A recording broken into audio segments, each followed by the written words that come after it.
and Dylan McCowan. We'll see how fast DMC can run here on the opening lap of our 20-lap B-Mod feature. And it is a big jump for the driver of the 8, Dylan McCowan, as Robbie Ewing chases behind him side by side with Dayton Pursley, who started on the outside of row number 1. Pursley plows up some dirt, and McCowan will lead them around through lap number 1. Cars starting to get strung out just a little bit, and Andy Bryant doing what Andy Bryant does. He goes to the top of the track and starts to pick off cars. He and Chris Jackson, your defending track champion, on the move as they have moved up to 4th and 5th. Yeah, Bryant doing his thing, Jackson doing his thing as well. As they have both moved up into the top 5, now Jackson gets a little squirrely over in turn 2. He drops back to 5th, but Bryant and Jackson, the big movers so far, going high and low to make their way up to 5th. They started 7th and 8th, did those two former Lucas Oil Speedway B-Mod champions, 2 former national B-Mod champions. But right now, it is Dylan McCowan with almost a second advantage on the field. As a winner at Dallas County last night, Robbie Ewing is at the bottom of the track, and J.C. Morton from Springfield on the move as well. Now Andy Bryant will jump to the inside of the track. Morton goes to the outside as they try to gain ground on your race leader. The youngster, Dylan McCowan, motoring around the racetrack right now here 4 laps into this one. As he takes it back to the bottom of the track in turn 4, rolls underneath the flag stand, and that advantage is whittled down to less than half a second. J.C. Morton, Shane, looks hooked up around the top of the racetrack. J.C. Morton turning in some very fast times. He is closing in on Dylan McCowan. It was a half a second advantage for McCowan last time around. At the stripe this time, right at where it was a lap ago. The man on the move, however, Corey, has been Andy Bryant. He has worked his way up to 3rd, and he is the one catching those top 2 cars. Andy Bryant has moved up 4 spots already on the pylon and is pushing J.C. Morton right now as they are nose to tail. Then Bryant will break out of line and follow your race leader, Dylan McCowan, to the bottom of the track. Fellers now pulls off in turn number 2, and Morton gets a good run as they work their way through 3 and 4. McCowan takes a spin now, nose pointed to the infield. He tries to stay on the gas, but your new race leader is J.C. Morton, as McCowan will give up 5 spots here, and we stay green flag racing at the Diamond of Dirt tracks. Tough break for DMC as he loses 5 spots, falls all the way back to 6th, and now a 2-car duel, hand-to-hand combat between Bryant and Morton. J.C. Morton has the top spot. Ben Newell now pulling off the racing service. Another car goes back behind the wall. And as you look at J.C. Morton and Andy Bryant do battle at the front, look who's coming up from behind. It's the 65 of Chris Jackson from Lebanon, Missouri. Jackson, though, a lot of ground to gain up, almost 2 seconds behind the leaders, but there is nothing in between Bryant and Morton, as now Andy Bryant trying to trade spots as he slides his car up in front of the 18. They'll drag race down the front stretch. Bryant now in control of this one. Well, Bryant continued to work that high line. He then used the low line to get around J.C. Morton as Morton drifted high on the track, and then he goes right back to home. But Corey, now lap traffic, letting J.C. Morton get right back into it.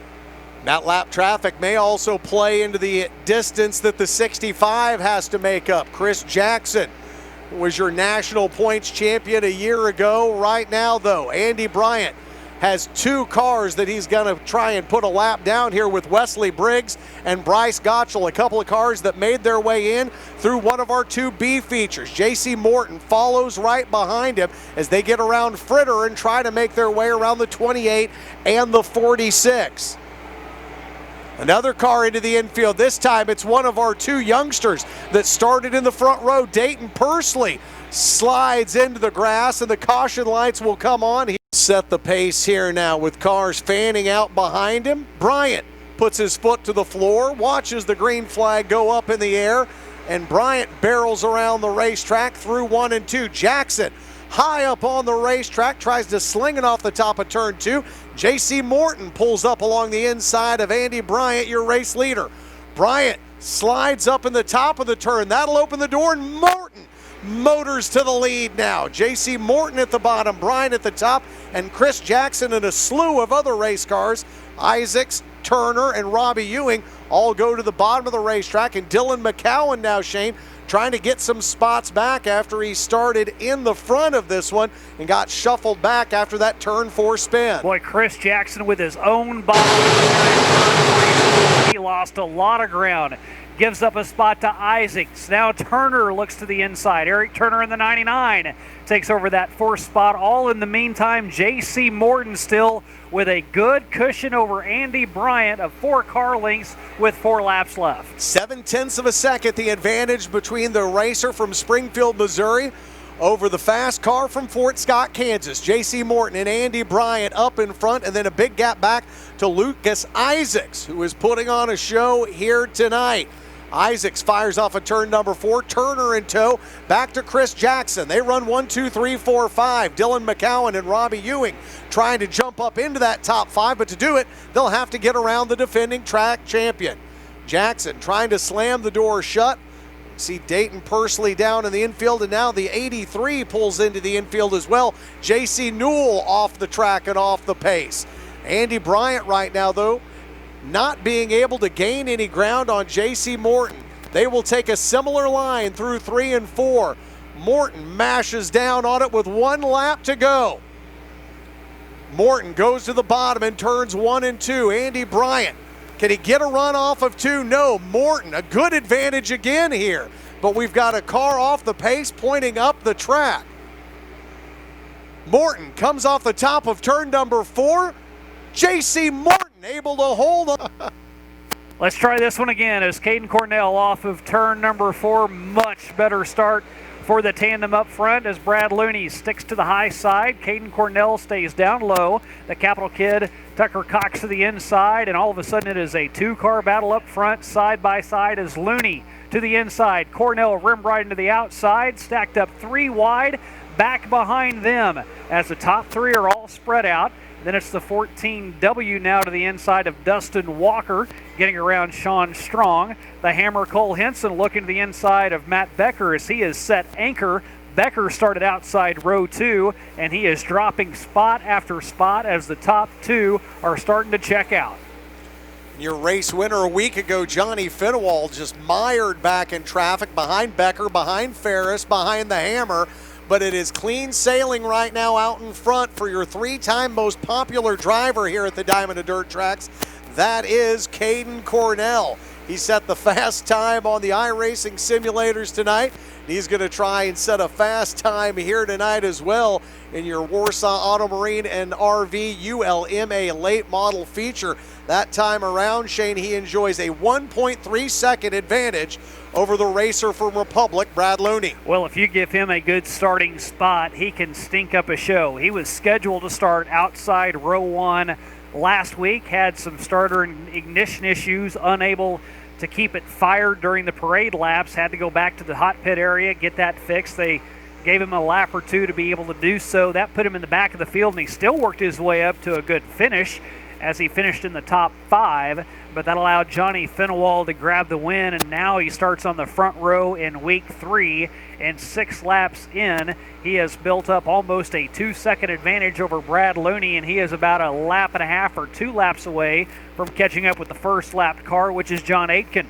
Don't know that it'll even take that long, partner, as Cornell gets a huge run off of turn number 4. He stays at the top of the track and flies around the 15 of John Aiken. So now a lap car in between he and Looney in second place. The track drying up, getting slick, and plenty of grip, though, at the top. And that is where Cornell is comfortable as Caden throws it into turns 1 and 2, comes a little bit lower on the track this time.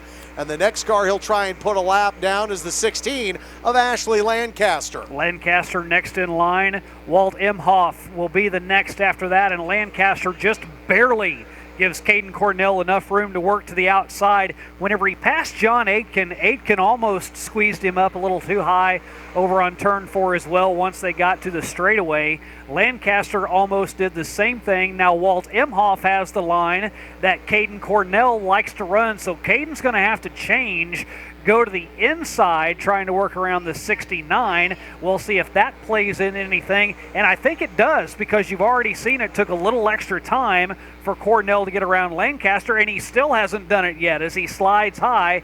Brad Looney's starting to dip into that lead. It's down to 1.3 seconds. Well, Cornell in the top of turn 4, Shane, got up into the loose stuff, spun the tires a little bit, but now is able to navigate his way around the Imhoff Construction 69. You know Caden will get a big shove off of turn number 4, and he flies down the front stretch now, putting the 69 a lap down. Now John Aitken appears to retire as that blue 15 makes the hard right-hand turn up in turn 2. Back deeper in the field, everyone's stretched out until you get to Fennewald and Larry Ferris. That's a fight back for 6th position as Fennewald lost some ground moving high up off of turn 2. So Ferris will pull away from Johnny Fennewald. It is a conga line all the way around the track. No double wide formation at all. Single line racing as Caden Cornell to that high side. This time he's going to have to get around the 66 of Matt Becker. Becker squeezes him down low. Contact is made. Cornell has to lift. Becker comes fighting back to the inside, and here comes Brad Looney. Looney will knife into that lead. They both go top shelf trying to get around Matt Becker. They will both dispose of him, but the damage has been done as the lead now cut to 0.4 seconds, all trying to get around Matt Becker. Now Brad Looney is a player again with 5 to go. This is where experience comes in, Shane. 15 laps down, a 25-lap feature in this one. Caden Cornell has already been here for 2 weeks. Looney, his first night out here at the Diamond of Dirt Tracks in 2020, what was a 1.6 second lead, now 0.8. Looney able to cut the differential in half after the contact between your race leader and the driver of the 66T, Matt Becker. Cornell unable to string it out, now a half a second, all the difference between the white 5-0 and the 14 from Republic. And you wonder if Caden Cornell thinks he's found something on the inside over in turns 1 and 2, where he was rim riding the entire time all the way around the track. He goes high over in turns 3 and 4, now goes to the bottom in turns 1 and 2 as Ashley Lancaster is going to check out. Brad Looney gets his nose right up to the backside of Caden Cornell with 2 to go. White flag will fly this time. 25 laps. Correct me. I'm sorry about that. I forgot we were running extra 5 laps. So now 19 laps complete, and now it is a side-by-side battle. Brad Looney looks to the inside of Caden Cornell. Slide job goes into effect as he cuts off the corner over in turn 4. Brad Looney grabs the lead. 5 more times around for the drivers of the Warsaw Auto Marine and RV ULMA Late Model. Cornell bumps the tire, bumps Looney. They're side by side down the backstretch. Cornell had given up the lead. Some sheet metal coming off the 14, and they come together. Looney going the wrong way. Cornell keeps going, and the yellow hammer down again out of turn 4. They stay single file all the way into turn number 1 as Cornell uses the middle of the track. Fennewald goes high over in turn number 2, trying to get a run off with 5 to go. 5 more circuits around for the boy wonder from Willard. Off of turn 4, Fennewald tries to reel him in, a good 4-car length advantage with 4 to go. 2 cars battling for the top 2 spots, and another car taking an extra turn is Imhoff. He spins the tires, keeps it going, and will try and stay green here as now Fennewald goes to the bottom of the racetrack. Cornell gets a jump off of turn number 4, and it is a 0.7 of a second advantage for the driver of the white 5-0. Fennewald now goes upstairs. Cornell will cut off his advantage now with just a couple laps to go. Fennewald inching closer and closer, just a couple of car lengths behind your race leader. Fennewald is the one searching now with 2 laps to go, and we have seen this. This is not a new story between these two. Fennewald has been running second to Caden Cornell a number of times, and the wily veteran from Appleton City has found a way to get around the 50. He'll have 2 more left-hand turns to try to do so. Cornell high this time, goes way too high in turns 1 and 2, opens the door for Fennewald, and he has checked out. 5 car lengths ahead of Caden Cornell as Cornell slips, and Johnny Fennewald will make it 2 in a row, grabbing the checkered flag. Payton Phillips, they put their feet to the pedals, and we will go green flag racing here for our 20 lap Pitts Homes USRA modified feature, and Terry Phillips gets loose in between 1 and 2, and that is all the room that Robert Reed needs as the man from Mexico, Missouri gets moving and moves his car toward the front of the pack here. Keeter now a little squirrely in turn number 4, will give up ground. Hollywood Robert Heidenreich will pull alongside, last week's feature winner. So it's Heidenreich and Keeter in a battle for 4th. Terry Phillips drops back to 3rd. Robert Reed takes an easy entry into turn number 4. Your defending track champion controls the race here, 2 laps in, 18 laps to go. Well, after that initial bobble by Terry Phillips, a good job of rallying to get back around Peyton Phillips to secure that 2nd spot. Still plenty of time with only 2 laps in. Mitch Keeter now takes a wild ride up on the top side and gives way to Robert Hollywood Heidenreich as Keeter drops back to 5th. Hollywood, a winner here at the Diamond of Dirt Tracks 2 years ago. Just a top 10 finish here last year and still trying to get that car figured out as your race leader, Robert Reed, bottom feeding around the racetrack under Mike Striegel in the flag stand, and he enters turn 1 and 2 with Terry Phillips in the rearview mirror and Peyton Phillips. The front row starters, now a 3-car collision in between 1 and 2. Reed waits, sees that orange cone and puts the hammer down here on a green flag restart. 4 laps into our 20-lap A main for the Pitts Homes USRA Modifieds. Terry Phillips not giving up any ground to your race leaders. He goes to the outside of Reed. They work their way off of turn number 4. Phillips a good push, and he will edge out the 5 and lead him around for lap number 5. Wouldn't be surprised to see him run like this for quite some time, as Robert Reed likes that low line. Once you start to get a little bit high, it becomes a little more treacherous for Terry Phillips. Phillips still by 1 car length over Reed. 1/10 of a second, that was all the difference, that scoring loop around, as Reed pulls up alongside Phillips as they exit turn number 2. Side-by-side racing further back in the field. Peyton Phillips to the outside of last week's winner, Mitch Keeter. Hollywood Robert Heidenreich behind them, your top 5 drivers currently, as we've got 7 laps in the books. Phillips gets a good run that time, Shane, off of turn number 2, and gets a little bit of breathing room between he and Reed. Peyton Phillips still staying high, though, and staying right with those guys. He tries to find the tacky stuff up top, get a little more grip, and now he's reeled in those top 2 cars. He's only a car length behind the 5. Still side by side for 5th between Keeter and Heidenreich. Heidenreich, Keeter lined up 1, 2, 3, 4, 5. And Phillips fast on the start here as he tries to get some room between he and Robert Reed. Reed through the middle of 1 and 2. Phillips banging down at the bottom, and Keeter now trying to make a move for 3rd, trying to get around Peyton Phillips. Phillips has run that high line. Keeter goes up there and slides up in front of Hollywood. The driver of the 134 narrowly got out of a 3-car collision earlier and was able to keep that hot rod going, as Chase Jones now jumps into the fray trying to get a top 5 spot. Well, whenever Keeter went high, it wasn't by choice, as he hit a rut down there, jumped in front of the 134. Hollywood had to lift off the gas, and that's what allowed Chase Jones to get back into the picture, but now all is righted in the world as Hollywood back into the accelerator, gets around the 0-3, lined up single file all the way around the track. If you're a fan of the Andy 75, as we cross the midway point here of this race, he has now got a big lead, the largest of the night, at over 1.5 seconds as he enters turn number 3, as Robert Reed was on the exit of turn number 2, almost a straightaway separating the top 2 cars, as Keeter gets a little bounce again in turn number 4 and is able to slide down in front, cutting off the charge of Hollywood Robert Heidenreich. And if you're Hollywood, you got to wonder what Mitch Keeter has against you right now. That's the 2nd time that Keeter has drifted up on the track and gotten right in front of Hollywood. Nearly does it again that circuit around, but no worse for the wear is now lap traffic coming up in the windshield of the 75.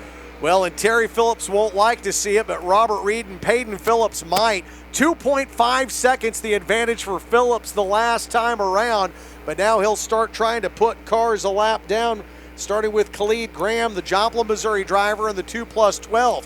Phillips, no problems there. He rolls around the bottom of the track, takes off again down the back stretch, and works his way through 3 and 4. When he comes around the flag stand again, we'll have 5 more laps here in our 20-lap feature. Well, you mentioned that Robbie Reed and Peyton Phillips might like lap traffic as they could catch up with the 75. It's played into Peyton Phillips' hands now as he is able to pull up alongside the 5. He was a good 4 car lengths behind Robbie Reed, and now Peyton is starting to pull up even with him. Once he comes off that turn, he might actually grab that spot. And he does just that, Shane. That run around the top has really come in to play for Peyton Phillips. Reed tries to pull up in front of him now as they rip their way down the backstretch. Running away and hiding right now is Terry Phillips. This time around, TP a 3.4 second lead.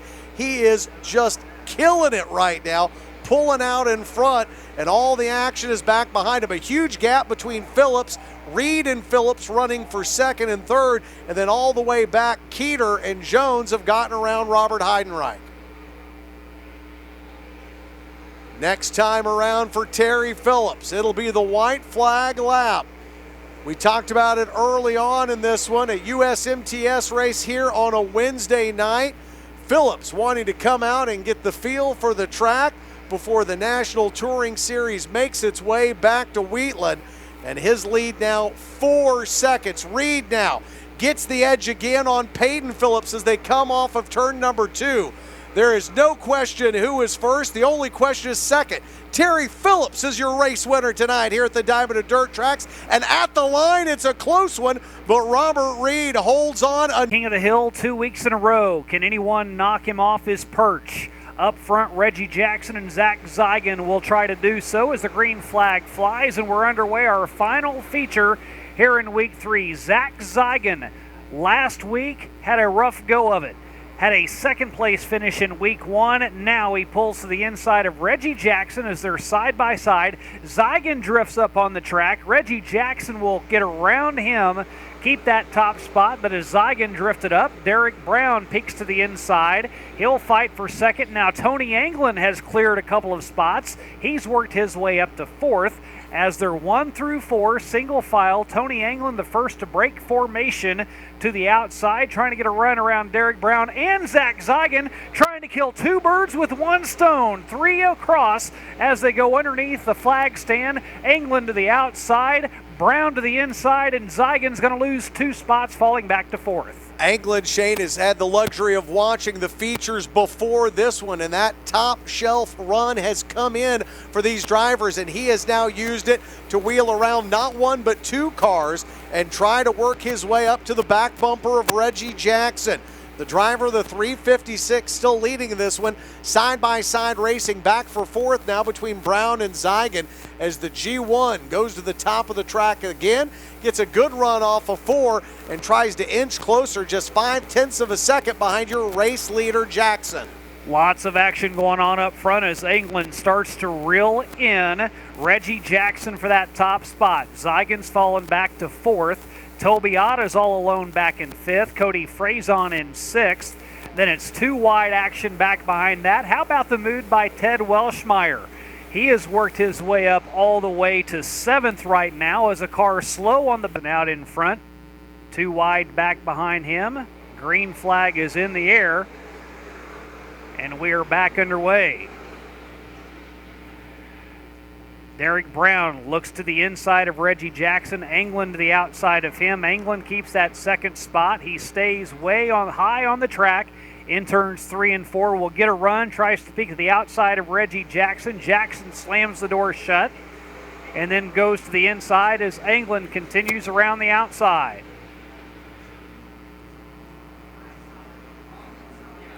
It is about to get interesting out in front. Anglin takes a bounce in turn number 3, tries to get to the inside of the track, keeping Derek Brown behind him, and he inches closer and closer to Reggie Jackson. Just 0.2 of a second separating the number 1 and number 2 cars, and look at the push Anglin gets off of turn number 2 now.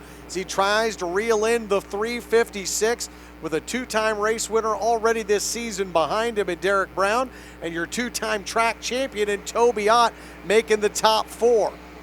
That engine that Reggie Jackson has supplying enough power to stay out in front for now, but Tony England peeking to the outside again will pull up alongside in turn 3, have to lift up as he exits turn 3 and enters turn 4. Jackson still out in front, but now Derek Brown becomes a player. He's back in third. He chooses that middle groove, and Brown now also up into the picture in the 111. As we're back underway, the conga line heads over into turn 1, all behind Reggie Jackson, your race leader. Now Tony England, who had been running the high line the entire race, now starts to look to the low side in turn 1 and 2, goes right back to where he calls home up on the top side in turns 3 and 4. Derek Brown working to the inside of England. Toby Ott, now he is up into the mix. He had been back and forth and not really a player. Now he's up to third, looking to the inside of Tony England. We asked earlier where Johnny Fennewald had come from. Now we ask where in the world did Toby Ott come from? Well, he's a catfish. He always is. He stays with that 27 Ott around the bottom of the racetrack, and he has not gone searching for a different line, and that line for Tony England, Shane, has changed, or something has let go in that car as the G1 is out. They exit stage right. He was running high all race. He went really high over in turn 1 and 2 all the way back to the pit. Now a three-way battle for that top spot. Derek Brown back into it on the outside. Reggie Jackson in the middle. He comes down just a little bit on Toby Ott. Ott had that line. I don't know if Jackson knew if he was there or not, so they make a little bit of contact, but they both get it straightened back out, and that allows Derek Brown to get out in front with 6 to go, and I don't know if anyone's going to be able to catch the 11 now that he has gotten in front. He finally picks them off one by one, and he has checked out in the span of half a lap. Well, he's won a couple of different ways here, and he stunk it up in week 1. I mean, he was out in front just putting cars a lap down and a lap down. Shane, I tell you the difference now, why the 11 is out in front. The only car that could stay in front of it and keep him back was the G1.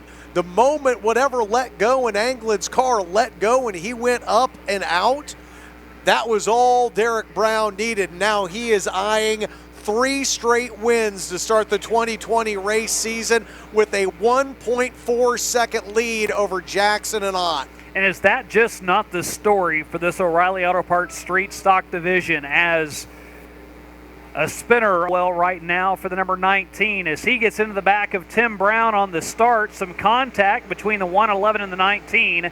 Tim Brown able to save it, get back in front of Ted Welshmeyer. Now they're stacked up 3 and 4 wide. That's a fight for third as Welshmeyer takes the spot away from Shelton. He'll have his crosshairs locked on the back bumper of Tim Brown now. All in the meantime, Derek Brown, he gone. 3 laps left. That's exactly what I was thinking. I was thinking the exact same thing. He is out of here. Half a straightaway advantage. Toby Ott now works around Reggie Jackson. And Reggie Jackson will lose that spot to Toby Ott, this time by.